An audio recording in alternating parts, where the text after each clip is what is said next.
이스라엘에게는 중요한 3대 절기가 있습니다.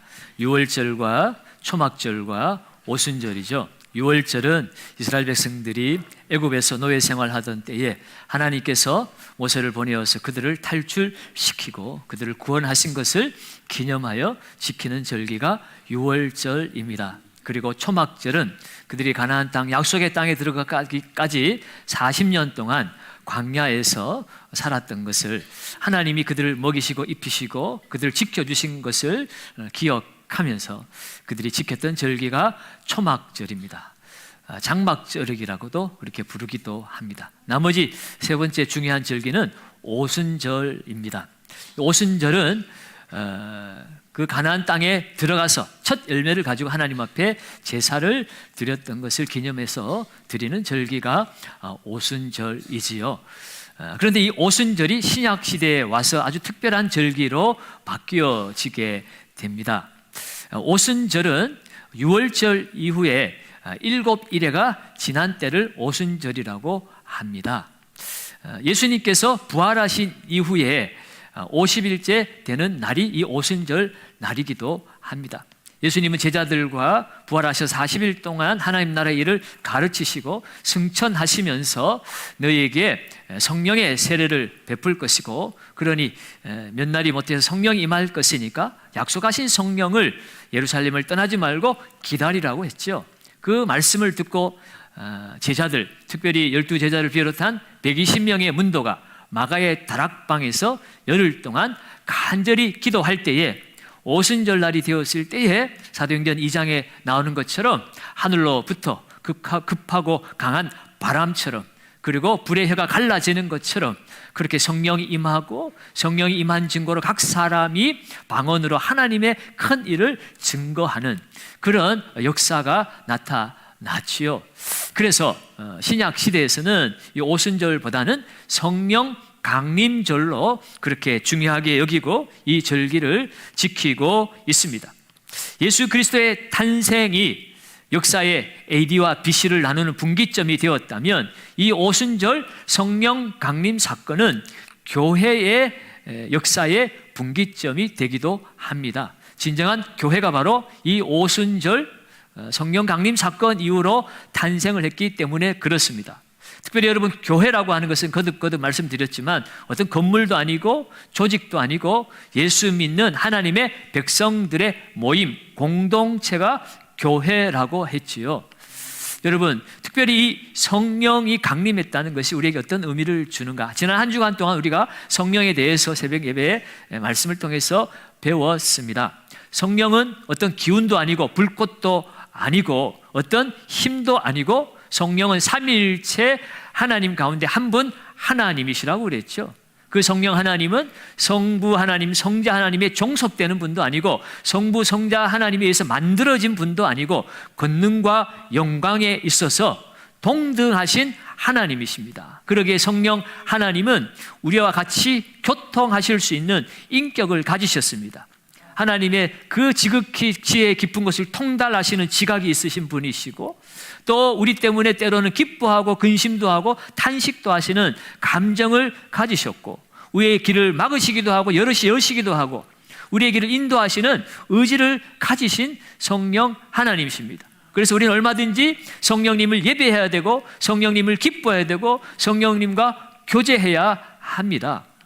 왜요? 성령은 하나님이시기 때문에. 여러분, 성부만 하나님이시고 예수님만 하나님이시고, 성령은 우리의 관심 밖에 있다가 어느 날 뭔가 능력 받기 위해서 가져오는, 끌어다 쓰는 힘이 아니라는 것입니다. 우리는 성경을 통해서 성령에 대해서 바로 알아야 됩니다. 바로 그 성령이 하나님이시기 때문에 성령 강림절이 우리에게 의미가 있습니다.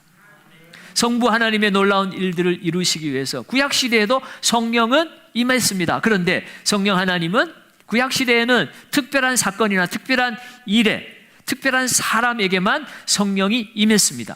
그런데 지난주 요엘서를 통하여 장차 오실 메시아가 이 땅에 오실 때에 이루어질 일들에 대해서 우리가 함께 나누었지요. 말세 모든 육체에 하나님의 영을 부어주리라. 모든 육체라고 그랬습니다. 이스라엘 백성만이 아니라 예수 믿는 모든 사람들에게 성령이 부어질 것이라고 얘기했고, 그것이 오순절 성령 강림 사건을 통해서 성취되었습니다. 그래서 베드로가 의아해하는 사람들 앞에 서서 이 요엘서 말씀을 인용을 했지요. 여러분, 그 덕택으로 오늘 저와 여러분들도 하나님의 백성이 되어진 줄 믿습니다. 우리는 예수님을 만난 적도 없고 예수님에 대해서 우리가 오직 성경을 통해서 알고 있지만 그것이 믿어지는 이유가 무엇일까요? 그것은 우리 안에 찾아오신 성령의 역사입니다. 성령이 의하지 않고는 예수를 주시라 시인할 수가 없습니다.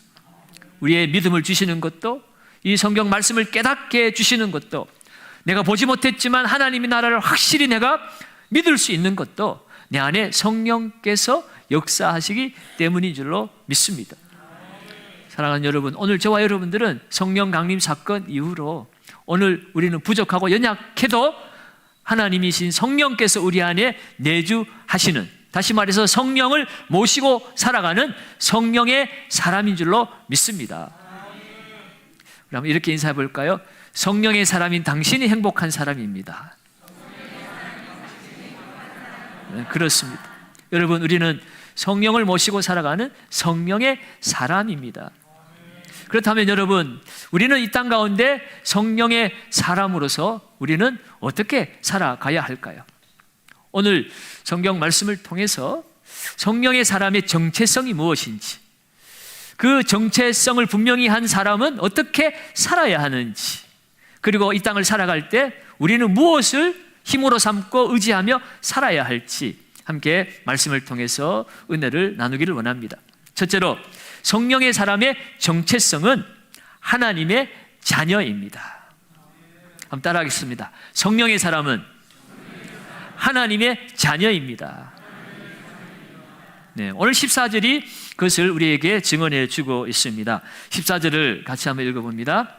무릇 하나님의 영으로 인도함을 받는 사람은 곧 하나님의 아들이라. 아멘, 아멘.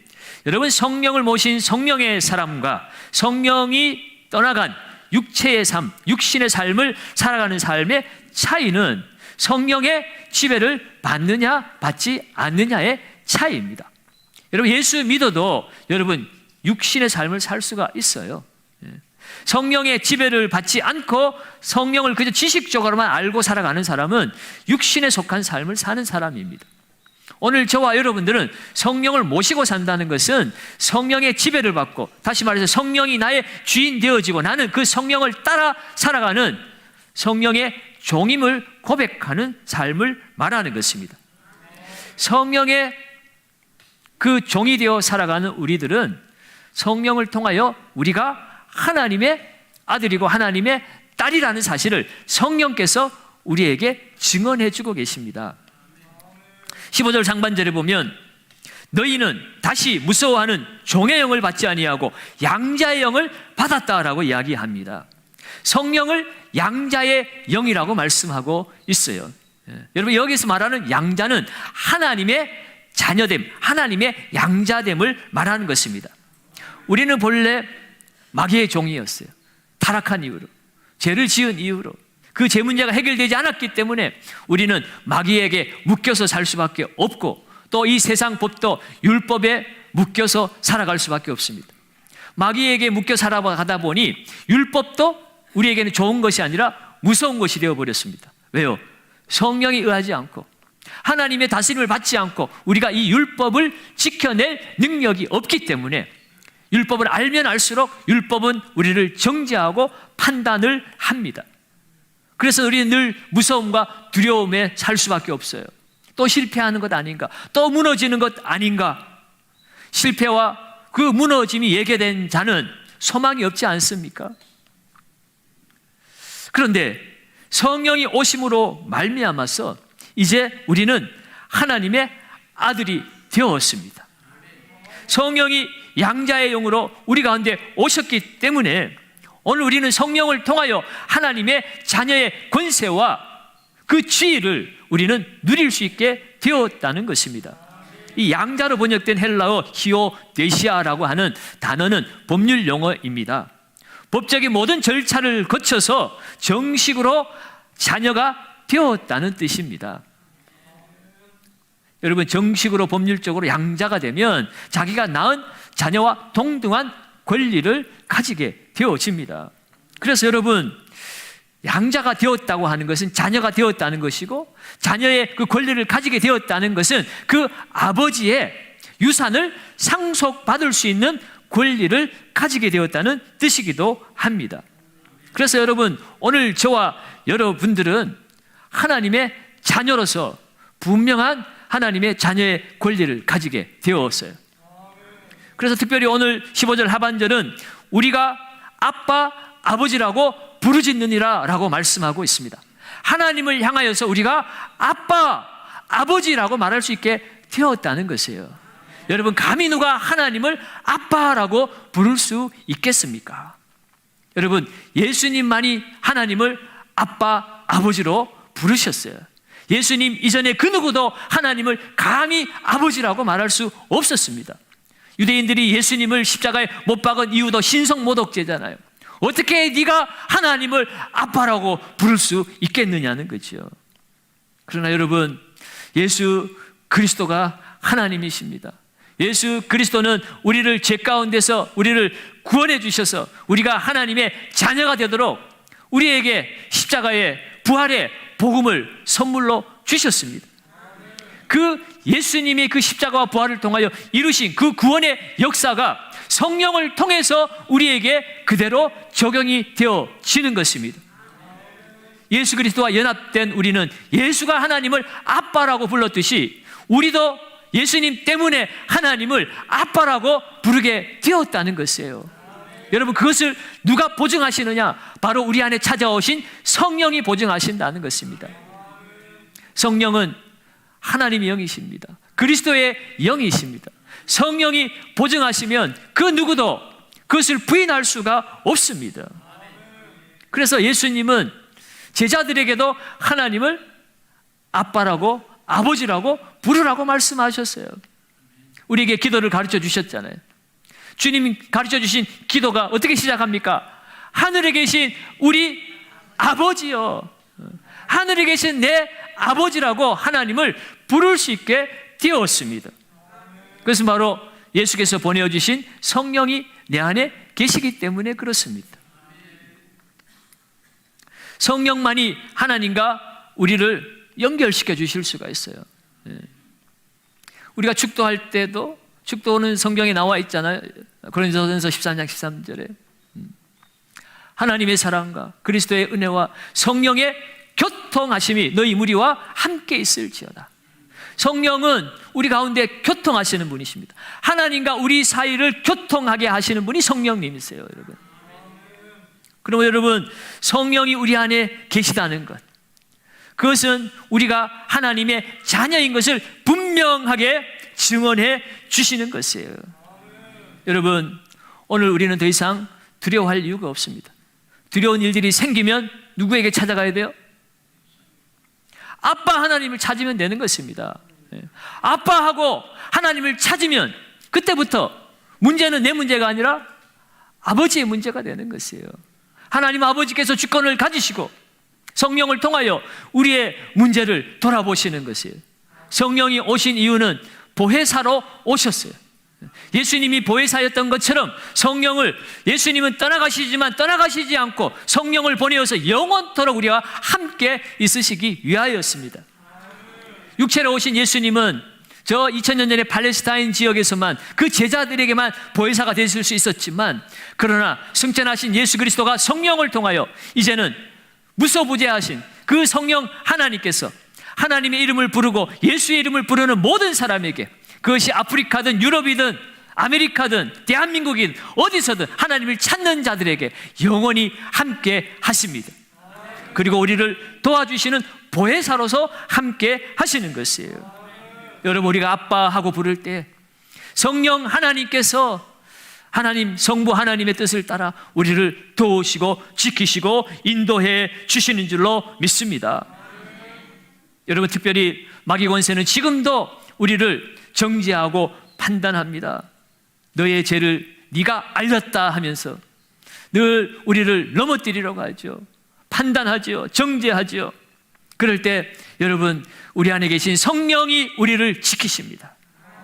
원수 마귀가 아무리 우리를 정죄하고 판단할지라도 누가 뭐래도 너는 내 아들이야, 내 딸이야, 내가 너를 지킬 거야, 내가 너를 도와줄 거야, 내가 너와 함께 할 거야 라고 우리 성령님께서 우리를 지켜주십니다. 그래서 오늘 16절 말씀도 같이 한번 읽어볼까요? 성령이 친히 우리의 영과 더불어 우리가 하나님의 자녀인 것을 증언하시나니. 성령의 교통함으로 말미암아 성령께서 우리의 영을 사로잡아서 원수 마귀의 미혹의 시험에 넘어가지 않도록, 악에 빠지지 않도록 성령의 능력으로 우리를 지켜주시는 것입니다. 사랑하는 여러분, 우리 안에 우리는 우리의 수준을 바라보고 내가 이것밖에 되지 않나, 내가 이렇게까지밖에 하지 못하나 라고 우리는 좌절하고 때로 염려하고 때로 우리는 우울에 빠질 때가 있습니다. 물론 맞습니다. 우리는 이것밖에 안 됩니다. 우리의 수준은 이것밖에 안 돼요. 그러나 하나님은 우리의 수준을 따라 우리를 구원하신 하나님이 아니십니다, 여러분. 그저 하나님이 만세전부터 하나님이 그 뜻을 따라 하나님의 사랑 가운데 우리를 택하여 하나님의 자녀 삼아 주셨기 때문에 하나님의 은혜로 우리를 구원해 주셔서 우리는 하나님의 자녀가 된 줄 믿습니다. 세상에서 조건을 찾으려고 하지 마세요. 내가 왜 하나님 됐을까? 목사님은 왜 하나님의 자녀고 목사까지 됐을까? 목사가 특별히 뭐 잘난 것 있나? 여러분, 잘난 것 하나도 없습니다. 그냥 하나님의 뜻이에요. 하나님의 사랑이에요, 여러분. 그 하나님의 자녀가 된 것에 대해서 오직 하나님의 그 주권과 하나님의 사랑 가운데 우리가 하나님의 자녀 된 줄 믿으시기 바랍니다. 원수 마귀가 상황과 환경이 내 안에 내 영이 내 수준을 따라 생각하며 좌절하고 절망할 때라도 성령은 아니야, 아니야. 너는 사랑받는 내 아들이야, 딸이야. 너는 보배롭고 존귀해. 내가 너를 위해서 내 아들을 십자가에 내어 주어서라도 내가 너를 구원해야 될 만큼 너는 귀하고 사랑스러운 존재야 라고 우리에게 말씀해 주시는 것입니다. 그것이 성령이 우리 안에 오신 이유인 줄로 믿습니다. 그러면 여러분, 우리가 먼저 이 땅을 살아갈 때에 가장 먼저 기억해야 될 것은 나는 하나님의 자녀라는 정체 의식입니다. 두 번째로, 그렇다면 하나님 모시고 살아가는 하나님의 자녀로서의 성령의 사람은 어떻게 살아야 할 것인가지요? 그것은 바로 하나님 나라의 사명을 위해서 살아야 합니다. 오늘 보면 17절 말씀을 우리 같이 한번 읽어봅니다. 자녀이면 또한 상속자 곧 하나님의 상속자요 그리스도와 함께한 상속자니 우리가 그와 함께 영광을 받기 위하여 고난도 함께 받아야 할 것이니라. 아멘. 우리가 법적으로 양자가 되었기 때문에 성령이 우리에게 하나님의 자녀인 것을 분명하게 우리에게 인치시고 우리를 하나님의 자녀로 삼아 주셨기 때문에 그 자녀의 권리가 따른다고 그랬습니다. 그것은 곧 상속자라는 것입니다. 여러분, 얼마나 놀랍습니까? 하나님의 그 아버지의 권리를 우리가 물려받을 수 있는 상속자가 되었다라는 것이에요. 여러분, 하나님께서 우리에게 유업으로 물려줄 상속이 뭐가 있겠습니까?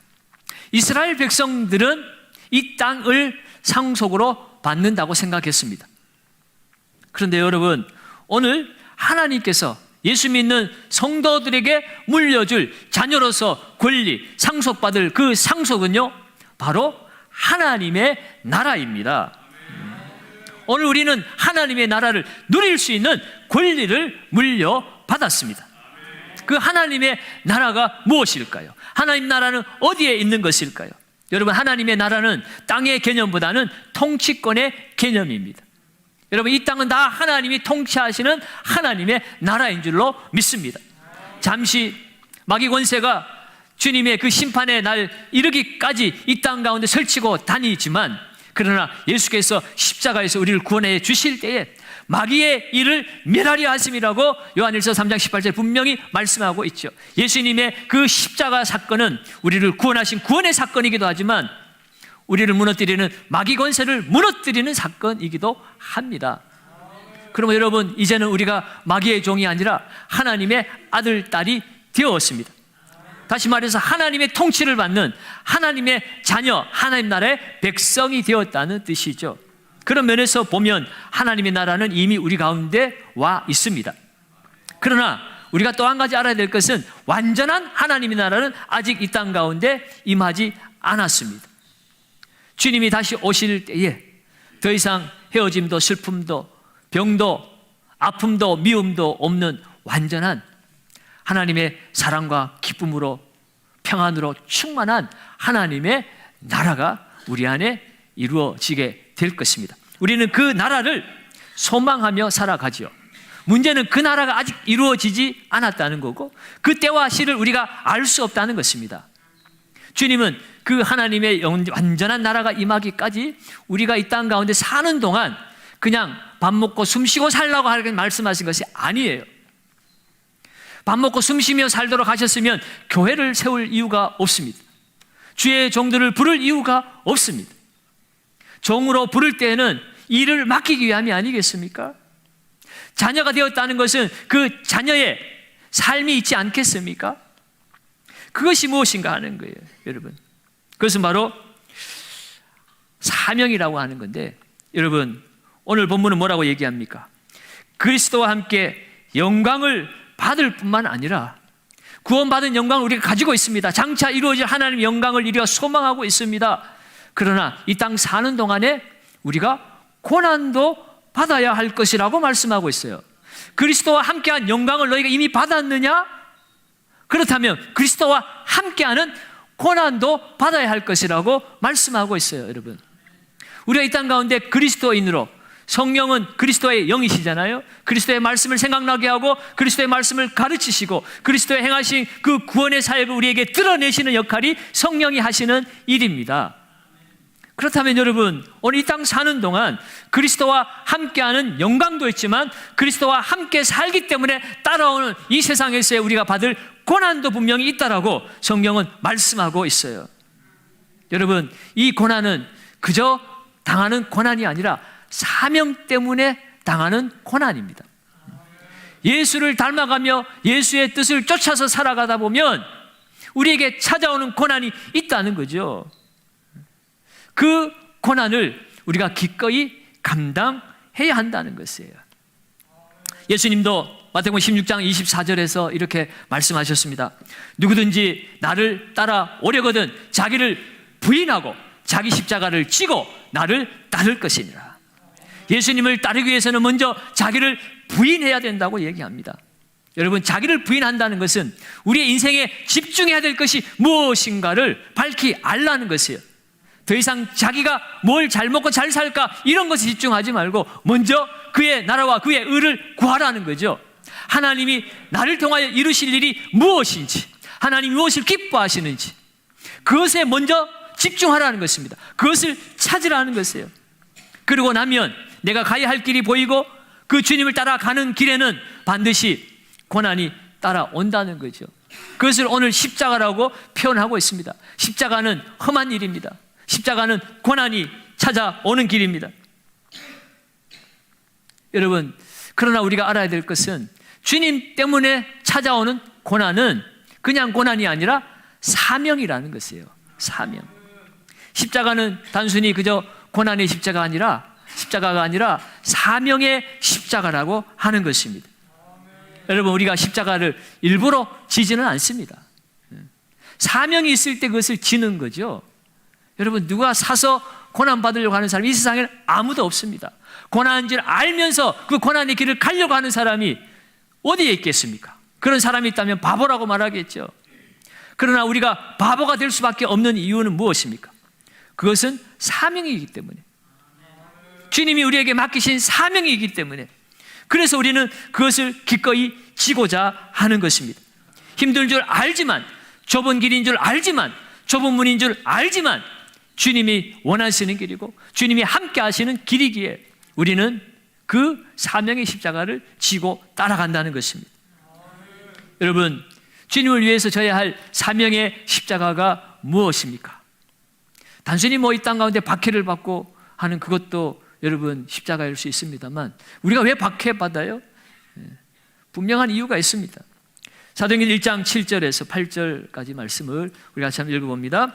이르시되 때와 시기는 아버지께서 자기의 권한에 두셨으니 너희가 알 바가 아니요 오직 성령이 너희에게 임하시면 너희가 권능을 받고 예루살렘과 온 유대와 사마리아와 땅끝까지 이르러 내 증인이 되리라 하시니라. 아멘. 아멘. 성령이 임한 이유는 주님이 이루신 그 십자가의 복음, 부활의 복음을 땅끝까지 증거하는 일입니다.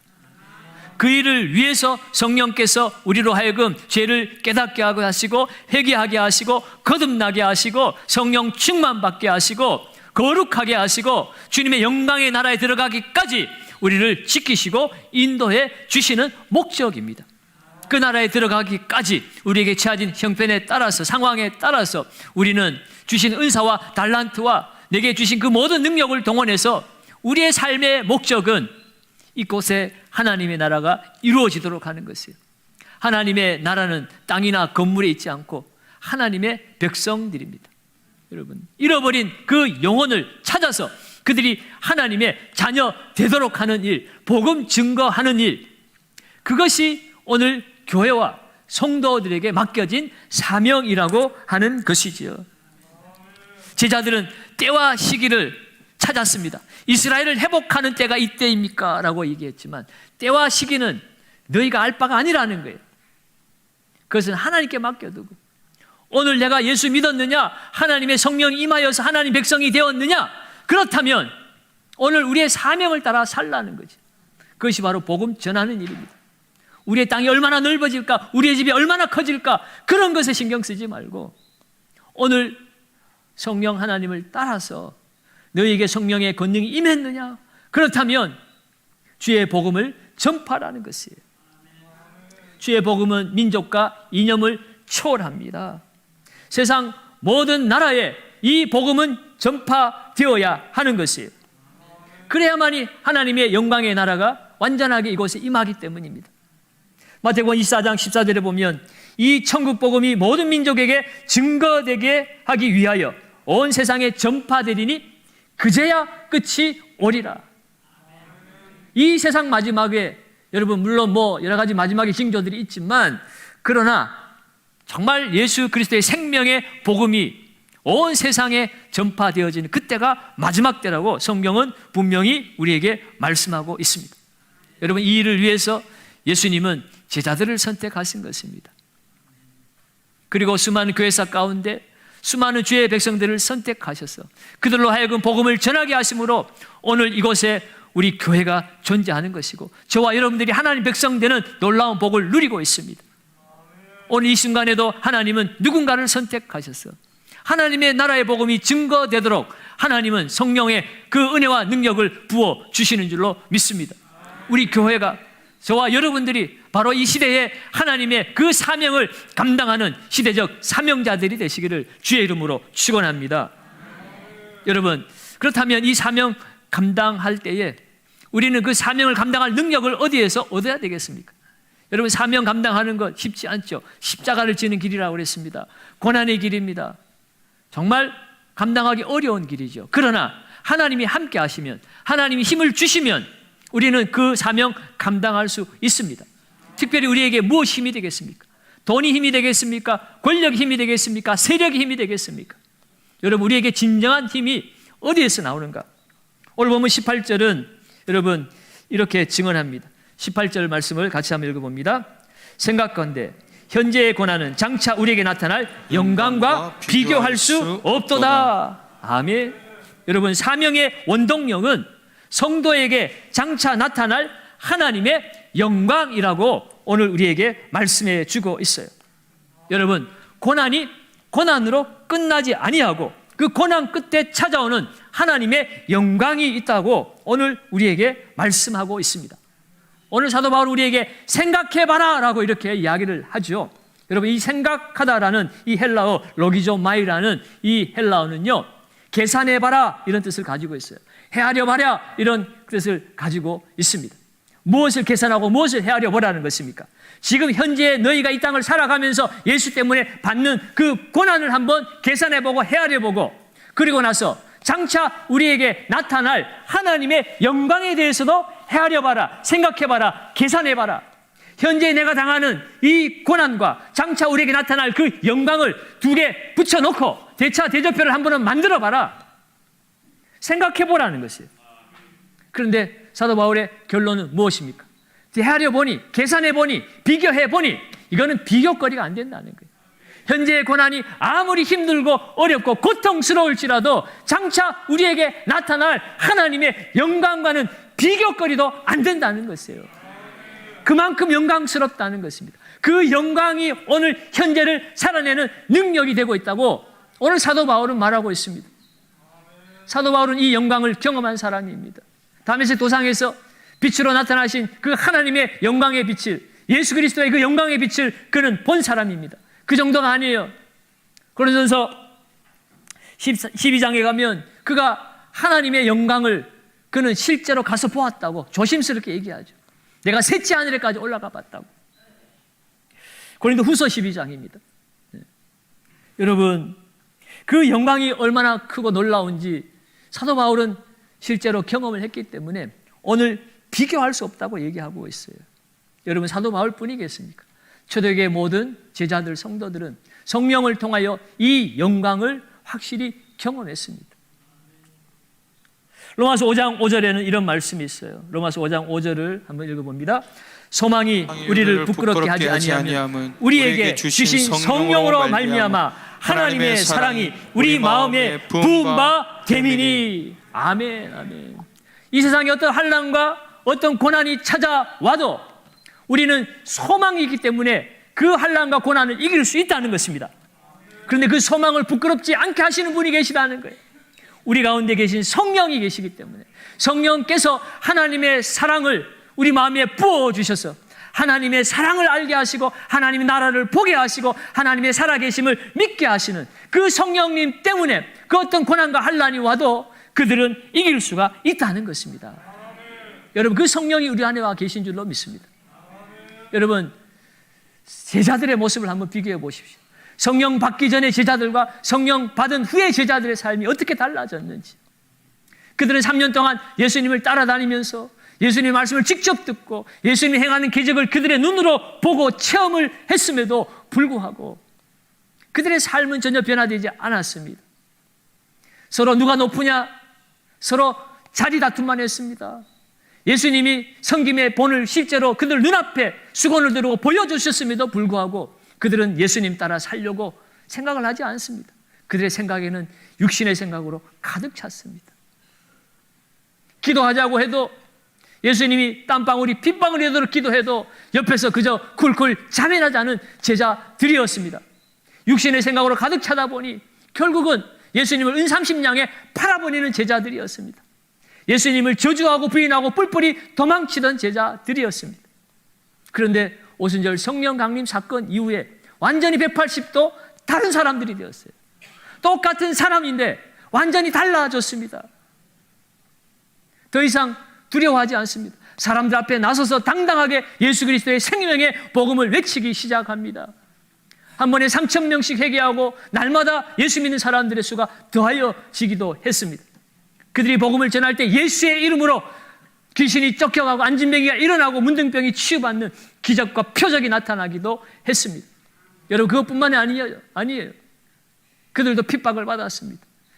예수님 따라다녔어도 성령 임하기 전에는 그들이 그 두려움이 무서워서 뿔뿔이 도망치고 흩어졌고 부활하신 예수님을 만났음에도 불구하고 실패자가 되어서 그저 나는 고기 잡으러 간다고 했던 그들이었는데 이제는 어떤 위협이 와도 그들은 당당할 수가 있었습니다. 오히려 예수님 때문에 능력받는 것을 영광으로 생각하기 시작했어요. 사도행전 5장 41절에 사도들은 그 이름을 위하여 능력받는 일에 합당한 자로 여기심을 기뻐하면서 공의 앞을 떠나가니라. 예수 믿고 복음 전하면 죽여버리겠다고 하는데 오히려 그 말 들은 것을 영광으로 예수님 때문에 능력받는 자로 여김을 받았다는 것을 기뻐하면서 공의 앞을 떠났다는 것입니다. 여러분, 베드로가 잡혀서 감옥에 끌려갔을 때에 여러분, 베드로는 콜콜 잠을 얼마나 잘 잤는지 몰라요. 요한의 형제 야고보가 이미 잡혀서 순교의 제물이 되었습니다. 그것을 알고서도 이 밤이 지나면 나도 야고보 따라서 죽임을 당하는 것을 알면서도 어떻게 그렇게 잠을 잘 잘 수가 있었을까요? 여러분, 하나님의 영광을 보았기 때문에, 죽어도 하나님의 영광의 나라에서 눈을 뜰 것을 성령을 통하여 확신했기 때문에 베드로는 그 죽음 앞에서도 두려워하지 않을 수가 있었습니다. 여러분, 이러한 제자들의 변화된 모습은 성령이 그들 가운데 계시기 때문이고, 그 성령은 오늘 우리 가운데 오신 동일한 성령인 줄로 믿습니다. 하나님은 어제나 오늘이나 동일하시다고 그랬어요. 여러분, 우리가 이 땅 가운데 승리하는 일은 바로 그 하나님의 나라에 대한 소망인 줄로 믿습니다. 하나님 나라의 영광이 우리를 기다리고 있기에 우리도 이 땅 가운데 우리 안에 가신 성령으로 말미암아 이 땅 가운데 능력 있는 삶을 살게 될 줄로 믿습니다. 지난 4월 부활절 연합 예배 스타디움에서 우리가 드렸죠. 그때 사회를 보신 분이 대명교회 장창수 목사님인데, 그분이 처음에 시작하면서 인사를 나눈 그 인사 말씀이 제 인상에 남았습니다. 정확한 표현인지 모르지만 그분이 이렇게 얘기한 것 같아요. 우리는 100년 뒤에 다 천국에서 함께 있을 사람들입니다. 아멘입니까? 우리 한번 따라하겠습니다. 우리는 100년 뒤에 다 천국에서 함께 있을 사람들입니다. 그렇죠. 여러분, 이것이 우리의 소망입니다. 여러분, 저 잠옷실에 누워있는 아기야 말고는 여러분 100년 뒤에 여러분 이 자리에 있을 사람 아무도 없습니다. 10년이 남았든 5년이 남았든 30년이 남았든 여러분, 오늘 우리는 100년 안에 다 떠날 사람들 아니겠어요? 어디에서 우리가 다시 만날 것입니까? 하나님의 영광의 나라에서 우리는 다시 만날 거예요. 여러분, 거기에서 몇 년 살다가 서로 헤어질 사람들일까요? 그곳에서는 영원히 우리가 함께 거해야 될 사람들입니다. 그곳에서 영원히 함께 살아야 될 사람들끼리 이 자리에서 조그만 자존심 때문에, 명예 때문에 여러분 서로 싸우고 다투고 안 보고 미워하고, 여러분 그렇게 살아야 될 이유가 어디에 있습니까? 성령 하나님은 우리가 행복하기를 원하십니다. 하나님 우리가 행복하게 살기를 원하셔서 하나님의 아들을 십자가에 아낌없이 내어주셨고, 우리가 행복하게 살기를 원하셔서 성령 하나님을 이 땅 가운데 보내주셔서 영원토록 우리와 함께 하시며 우리의 보혜사가 되어 주셔서 우리를 도우시고 계신 것입니다. 여러분, 저와 여러분들 행복하십니까? 성령의 열매를 맺으며 성령이 이끄심을 따라 살아갈 때 우리는 행복할 수가 있어요. 육신의 생각이 아니라 성령의 생각을 따라 말하고 행동하는 자가 하늘의 기쁨을 누릴 수가 있습니다. 여러분, 성령을 따라 행할 때 오늘 15절 말씀은 우리가 하나님을 아빠, 아버지라고 부르신다고 그랬어요. 여러분 우리가 하나님을 아빠라고 부르잖아요. 여러분, 아빠의 모든 마음은 자녀가 행복하기를 바라는 것입니다. 저도 자녀를 키우고 있지만 때로 뭐 잘못한 것이나 마음에 안 드는 것이 있으면 때로 야단을 치기도 하고 때로는 뭐 안 좋은 소리도 할 때 있지만, 여러분 그럴 때마다 아빠하고 그냥 눈물 한 바가지 흘러버리면 모든 건 다 해결돼 버려요. 그래, 내가 니한테 야단치는 것도 잘못했다고 하는 것도 네가 행복하기를 위해서 그런 건데, 네가 지금 그것 때문에 힘들고 어려워서 이렇게 눈물 한 바가지 흘리면서 아빠를 찾는다면, 아빠는 네가 행복할 수 있다면 네 하고 싶은 대로 하는 것이 내가 더 좋지 않겠느냐.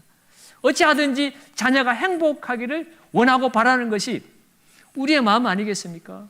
여러분, 너희가 악할지라도 자녀들에게 좋은 것을 줄 줄 알거든 하물며 하늘 아버지께서 너희에게 좋은 것을 주시지 아니하시겠느냐. 누가복음에서는 그것이 성령이라고 말씀했습니다. 여러분, 성령은 우리를 도우시기 위해서, 우리가 행복하도록 하기 위해서 하나님이 우리 가운데 찾아오신 분이십니다. 여러분, 그러므로 오늘 저와 여러분들 우리의 삶에 부족함이 있습니다. 때로 사람이, 환경이 두려울 때도 있습니다. 여러분, 그때마다 우리가 찾아야 될 분은 아빠 하나님이십니다. 내 안에 계신 성령 하나님이십니다. 성령 하나님 도와주옵소서. 성령 하나님 깨닫게 하여 주옵소서. 성령 하나님 인도하여 주옵소서. 사람을 두려워하지 말고, 사람을 따라 살지 말고, 사람의 생각으로 살지 말고 성령의 뜻을 쫓아서 성령을 따라 성령의 인도함을 받으며 살아갈 때에 하나님의 그 영광이 먼 날 죽어서만 임할 영광이 아니라 오늘 이곳에서 경험되어지는 하나님의 영광이 되어질 줄로 믿습니다.